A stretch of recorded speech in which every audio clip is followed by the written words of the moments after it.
그리스도의 평강이 7월 한 달 여러분과 가정 가운데 함께 있기를 주님의 이름으로 축원합니다. 이 베드로전서를 우리가 7월에 함께 또 묵상하게 됩니다. 이 베드로전서는 1절에 있는 것처럼 예수 그리스도의 사도인 베드로가 보낸 것입니다. 예수 그리스도의 사도인 베드로가 이 편지를 씁니다. 1절에 기록하고 있죠. 그리고 5장 12절을 보면은 내가 신실한 형제로 여기는 실루아노의 손을 빌려서 나는 여러분에게 몇 마디 썼습니다. 라고 덧붙입니다. 그걸 보면은 이 실루아노는 우리가 아는 그 바울의 동역자도 실라라고 하는 사람인데 바울과 함께 선교한 동역자라고 말할 수 있어요. 그런데 그러니까 베드로가 이 편지를 쓰는데 그것을 대필한 사람이 바로 실루아노다라는 것을 알 수 있어요. 그래서 실루아노의 손을 들어서 베드로가 집필한 편지가 바로 이 베드로전서라고 볼 수 있는데요. 그러면 이 편지를 받은 사람은 누군가? 1절에 보시면은 본도, 갈라디아, 갑바도기아, 아시아, 비두니아 세 지방을 소개하고 있죠. 거기에 흩어져서 사는 나그네들인 택하심을 입은 이들에게 이 편지를 씁니다. 여기 5 지방들은 오늘날 터키, 우리 김성회 선교사님 또 세일숙 선교사님, 김상호 선교사님 이 세 분의 선교사님이 지금 사역하고 있는 지역이 터키잖아요. 그 터키에 있는 말하자면 경기도, 전라도, 경상도, 강원도, 충청도, 제주도 이런 것 같은 그 지방을 말하는 지명입니다. 그러니까 터키 서부에 예루살렘 유다 지역이 아니라 로마 제국의 이 터키 지역에 흩어져서 살아가고 있는 그리스도인들에게 이 편지를 썼다라는 것을 알 수 있어요. 이 편지를 받게 되는 사람들은 특별히 당시에 온갖 그 박해를 받고 있었습니다. 예수 그리스도를 믿는다는 그 믿음 때문에. 그래서 베드로전서 3장 17절을 보면은 이 편지를 받고 있는 그리스도인들의 당시의 형편을 소개하고 있는데 이렇게 말합니다. 하나님께서 바라시는 뜻이라면 선을 행하다가 고난을 받는 것이 악을 행하다가 고난을 받는 것보다 낫습니다. 베드로 사도께서 이렇게 말씀하는 것은 당시 그리스도인들이 이러한 고난을 받고 있었는데 그리스도를 믿기 때문에 또 그리스도의 이름으로 행하는 삶에 선을 행하는데 오히려 고난을 받는단 말이죠. 그래서 그러한 고난의 형편 가운데 있는 성도들에게 편지를 쓴 것이 바로 이 베드로전서라고 말할 수 있습니다. 특히 이 당시는 주후 한 60년 정도예요. 그러니까 예수님께서 이 땅에 계시고 또 십자가의 구원을 이루시고 부활하시고 승천하시잖아요. 승천하신 후에 한 30년 정도 지난 때예요. 그러니까 그렇게 오래된 때는 아니죠. 그러나 그 이후에 많은 사람들이 예수님을 믿게 되었지만 그 신앙 때문에 박해를, 죽음의 그 순교를 당해야만 하는 그런 심각한 상황 가운데 있었습니다. 어찌 보면 우리가 지금 겪는 박해는 또 고난은 이 초대교회 성도들이 겪었던 상황과 비교해 보면 비교도 할 수 없을 만큼 이 성도들은 큰 하루하루가 정말 어떻게 될지 모르는 그러한 상황 가운데 있었던 것이죠. 특히 이 주후 60년대 그 이후에 그 로마의 황제가 네로였어요. 네로는 이 로마에 약간 좀 광기가 있어가지고 로마의 그 제국의 수도가 로마시인데 여기에다가 불을 지릅니다. 불을 질러놓고 많은 집들이 타고 많은 사람들이 죽어요. 근데 그것을 자기가 해놓고 기독교인들이 했다. 그리스도인들이 했다. 이렇게 누명을 씌워가지고 또 많은 그리스도인들을 죽이고 십자가 처형에 넘기고 또 그 우리 영화에 보면 검투사와 같은 짐승의 밥 아니면 서로를 죽이는 그런 끔찍한 일을 스포츠라는 이름으로 자행했던 그런 왕이기도 합니다. 그런 황제이기도 해요. 근데 네로만 그런 것이 아니라 그 당시가 계속해서 그런 박해 가운데 끊임없이 이어지고 있었습니다. 그런 상황 속에서 베드로는 핍박과 고난 중에 있는 성도들에게 이 편지를 썼다, 이렇게 볼 수가 있어요. 왜 편지를 썼겠습니까? 매일매일 박해를 살아가는 성도들에게 용기를 불어주고, 그래서 소망을 갖고 살아갈 수 있도록 이 편지를 쓰고 있는 것입니다. 그런데 우리가 한 가지 생각해 볼 것은 왜 그리스도인들에게 박해가 오느냐라는 것을 먼저 이해할 필요가 있어요. 사도 베드로는 그 점을 여러 가지로 표현하고 있는데 1절에 보면은 거기 1절에 사실 모든 게 다 표현되어 있어요. 1절에 보면은 사도 베드로가 흩어져서 사는 나그네들인 택하심을 이들에게 이 편지를 씁니다, 그러잖아요. 그러니까 성도를, 그리스도인을 뭐라고 표현하냐면 한 단어로 나그네다 그래요. 나그네다. 우리는 나그네예요. 어떤 의미에서 나그네냐? 이제 2장에 보면은 성도가 어떤 사람인가라는 것을 사도 베드로가 강조하는데, 우리가 그런 말씀 잘 알고 있죠. 우리는 택하신 족속이다. 왕 같은 제사장이다. 거룩한 나라다. 하나님의 소유된 백성이다. 라는 말을 쓰지 않습니까? 근데 이 나그네라는 말에 그게 다 담겨 있어요. 나그네라는 말에 어떤 의미가 있는가? 그리스도인은 세상에 대해서는 나그네예요. 나그네는 뭡니까? 집이 없이 떠돌아다니는 사람이잖아요. 그죠? 그러니까 이 세상이 우리에게는 본향이 아니에요. 우리의 집이 아니에요. 잠시 있다, 오늘 찬송한 것처럼 잠시 머물다 가는 그러한 곳인 거예요. 우리의 집은 본향, 곧 하나님 나라, 영원한 하나님이 다스리는 그 나라가 우리의 짐인 것이죠. 그런 점에서 우리는 나그네라는 거예요.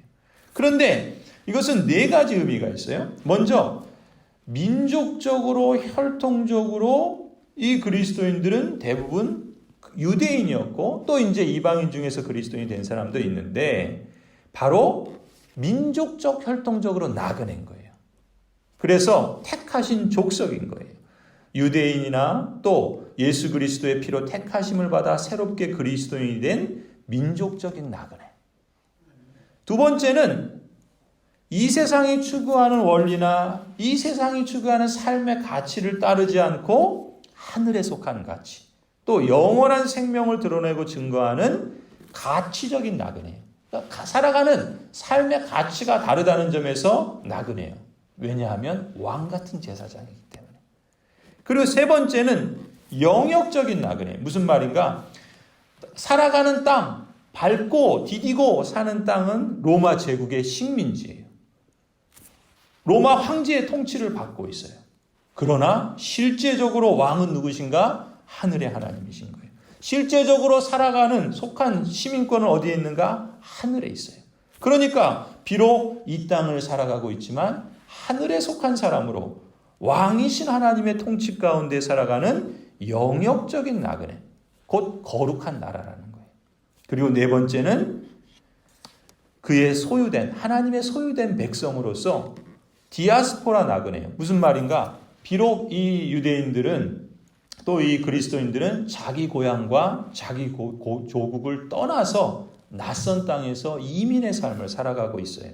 흩어져 있는 사람들, 그걸 디아스포라라고 그래요. 그래서 이 나그네는 디아스포라 나그네, 곧 하나님의 소유된 백성이다라는 점에서 사도 베드로는 그리스도인을 나그네다라고 말하면서 그것을 이제 네 가지로 풀어서 말씀하고 있단 말이죠. 그런데 이런 나그네로 살아가고 있기 때문에 필연적으로 이 땅을 살아가는 그리스도인에게는 이 땅의 가치를 따르지 않죠. 이 땅이 추구하는 목표를 따르지 않죠. 이 땅의 왕의 지배를 받지 않죠. 이 땅의 그 본향으로 삼고 살아가지 않죠. 그러니까 어떻게 되겠습니까? 이 땅은 그런 그리스도인을 이상한 사람으로 여기고, 그런 그리스도인을 박해하고, 그런 그리스도인을 죽이기까지 하는 그런 일들이 벌어질 수밖에 없는 것이죠. 그래서 사도 베드로의 생각을 가만히 보면은요, 그리스도인이 누구인가라는 것을 늘 기억하는 것 같아요. 사도 베드로는 사도 바울과 같이 그리스도인의 구원을 세 가지 시제로 이해를 합니다. 그리스도인이 과거, 그리스도인의 현재, 그리스도인의 미래를 늘 염두에 두면서 이해하고 있어요. 오늘 베드로전서 1장 3절을 한번 보세요. 우리 주 예수 그리스도의 하나님 아버지께 찬양을 드립시다. 하나님께서는 그 크신 자비로 우리를 새로 태어나게 하셨습니다. 우리의 과거는 어떻다고요? 하나님께서 우리를 새로 태어나게 하셨다. 그래서 어떻게 됩니까? 그리하여 그는 죽은 사람들 가운데서 예수 그리스도가 부활하심으로 말미암아 우리로 하여금 산 소망을 갖게 해주셨다.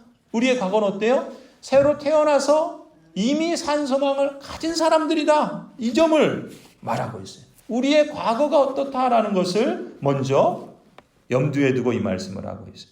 그러면 현재는 어떤가? 8절 9절을 보세요. 1장 8절 9절을 보면은 여러분은 그리스도를 본 일이 없으면서도 사랑하며 지금 그를 보지 못하면서도 믿으며 말로 다 표현할 수 없는 즐거움과 영광을 누리면서 기뻐하고 있습니다. 여러분은 믿음의 목표 곧 여러분의 영혼의 구원을 받고 있는 것입니다. 그리스도인의 현재는 어떻다는 거예요? 그리스도인은 그리스도를 지금 이 당시의 성도들도 그리스도께서 승천하신 이후이기 때문에 육신으로 그리스도를 보지 못했습니다. 그런데도 그리스도를 사랑해요. 그리고 그를 보지 못하면서도 그리스도를 믿습니다. 그리고 그 고난과 죽음의 위협과 같은 박해 속에서도 하나님께서 주신 그 생명, 곧 앞서 그리스도인의 과거를 생각할 때 그리스도께서 택하시고 허락하신 구원과 생명으로 인해서 현재 말로 다 표현할 수 없는 그 영원한 하나님 나라로 인한 즐거움과 영광을 누리면서 기뻐하고 있다는 거예요. 그리고 현재의 삶은 영혼의 구원을 받고 있다라고 이렇게 말씀하고 있단 말이죠. 그리고 그 현재가 끝이 아니죠. 미래가 있어요. 1장 5절을 한번 보세요. 1장 5절을 보시면 하나님께서는 여러분의 믿음을 보시고 그의 능력으로 여러분을 보호해 주시며 마지막 때에 나타나기로 되어 있는 구원을 얻게 해주십니다. 그리스도의 미래는 뭐가 있다는 거예요? 마지막 때에 나타나기로 되어 있는 구원이 있다는 거예요. 그러니까 우리는 이미 구원을 받았고 그리고 현재 구원을 받고 있고 그리고 미래에 나타날 때 구원을 받게 될 것이다. 그리스도인은 그런 점에서 세상에는 나그네이지만 그러나 하늘에 속한 택하심을 입은 성도다. 1절에서 사실 그걸 다 말하고 있어요. 또 그리스도인 개인이 그럴 뿐만 아니라 이런 나그네와 같은 세상에서 이 산 소망을 가지고 영원한 하나님 나라를 바라보면서 함께 더불어 공동체를 이룬 것이 교회라는 거죠. 그래서 그리스도인과 교회 공동체에게 비록 이 땅에서의 삶의 6절 표현처럼 지금 잠시 동안 여러 가지 시련 속에서 어쩔 수 없이 슬픔을 당하고 있지만 그러나 하늘에 속한 사람으로 영원한 생명을 바라보며 하나님 나라에 힘 있는 의식을 갖고 살아가야 된다. 사도 베드로께서는 그리스도인들에게 하나님께서 그들을 부르신 뜻대로 하나님의 뜻에 합당한 삶을 살아가도록 촉구하고 있습니다. 그걸 한마디로 말해서 산소망이라고. 영원한 나라를 바라보고 종말의식을 갖고 살아가는 그리스도인의 삶을 한마디로 줄여서 사도 베드로는 3절에서 산소망. 산소망은 뭡니까? 살아있는 소망이에요. 살아있는 소망은 죽은 소망과 다른 거예요. 산소망은 또 어떤 소망입니까? 역사하는 소망인 거예요. 아무런 능력도 없는 소망이 아니라 현재의 고난과 박해 속에서도 역사하는 소망.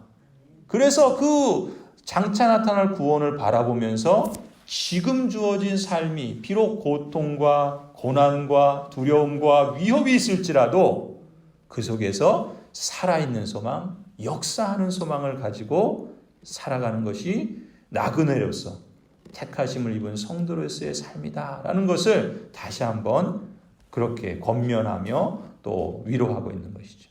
그래서 산소망을 보면은요, 3절의 표현대로 말하면 아버지 하나님의 많으신 긍휼대로 예수 그리스도를 죽은 자 가운데서 부활하게 하심으로 말미암아 우리를 거듭나게 하신 소망이고, 4절의 표현대로 말하면 썩지 않고 더러워지지 않고 낡아 없어지지 않는 유산을 물려받게 될 하늘에 간직된 소망인 것이고요. 5절에서는 뭐라 그럽니까? 마지막 때에 나타나기로 되어 있는 구원을 얻게 하시는 하나님의 능력으로 보호하심을 받게 되는 그러한 소망이고, 6절에서는 여러 가지 시험을 당하지만 그래서 근심하지 않을 수 없지만 오히려 크게 기뻐하게 하는 그러한 소망인 거예요. 7절에서는 그러한 것이 결국 믿음을 단련하여서 예수 그리스도께서 나타나실 때 칭찬과 영광을 존귀를 얻게 해주는 그러한 소망이라는. 사도 베드로는 계속해서 산 소망을 강조하면서 지금 당시에 그리스도인에 대한 정서가 아주 안 좋고 공격하고 비박하고 죽이는 그런 초대교회 당시에 그리스도인이 박해를 당하는 것은 피할 수 없는 일이지만 그러나 그 고난 속에서도 오히려 소망을 갖고 살아갈 것을 권면하고 있죠. 그래서 베드로전서 4장 14절에 보면은 성도 여러분, 여러분이 그리스도의 이름으로 모욕을 당하면 복이 있습니다 라고 그렇게 말해요. 복이 있습니다 라고 말합니다. 사도 베드로는 신자들에게 고난을 겪을 때 자신들을 그저 희생자로 보지 말고 자신과 또 이웃들에게 그리스도인이 도대체 누군가? 아니, 그리스도인들이 믿고 따르는 예수 그리스도가 누군가? 그것을 오히려 보여줄 수 있는 절호의 기회로 삼으라. 그렇게까지 말합니다. 성도 여러분, 오늘 우리도 사도 베드로가 말씀하신 것처럼 이 세상에서는 나그네요. 그러나 택하심을 입은 성도로서 부르심을 받았습니다. 우리들의 구원도 이미 시작이 되었습니다. 아직 완성되지 않았어요. 그렇기 때문에 누림이 있습니다. 그리고 기다림도 있습니다. 즐거움이 있어요. 그러나 슬픔도 당합니다. 그렇기 때문에 그리스도인으로서 우리는 예수 그리스도를 향한 사랑과 하나님을 향한 믿음과 완성될 구원을 향한 소망으로 이 나그네 길을 걸어가야 하겠습니다. 우리의 모든 구원의 과정을 주도하시는 분이 성령 하나님이시다라는 것을 우리가 자주자주 기억하십시다. 우리에게 새 생명을 주신 분도 성령 하나님이시고 부활의 소망을 주신 분도 성령 하나님이시고 구원이 완성될 날까지 우리를 보호하시는 분도 성령 하나님이십니다. 그리고 마지막 날에 완전한 구원을 이루어 주실 분도 성령 하나님이신 줄 믿습니다. 성령 하나님께서 베풀어 주시는 은혜와 평화가 저와 여러분의 가정과 자녀들 위해, 생업 위에, 우리 교회 위에 가득하기를 주님의 이름으로 간절히 축원합니다. 기도하시겠습니다. 살아계신 하나님, 역사하시는 하나님, 우리에게도 살아있는 소망을 주시고 역사하는 소망을 주신 하나님을 찬송합니다. 우리에게 베푸신 성령 하나님의 능력이 지금도 우리의 삶 속에서 역사하고 있음을 믿고 그것을 확인하기에 이 땅에서의 여러 가지 고난과 어려움 중에서도 특별히 코로나 바이러스로 인해서 제한되고 답답하고 또 연약해지고 또 참으로 언제 끝날지 모르는 그런 막막함이 우리에게 찾아오지만 그러나 부활의 소망 또 살아있는 소망, 역사하는 소망을 가지고 이 땅을 살아가기로 다짐합니다.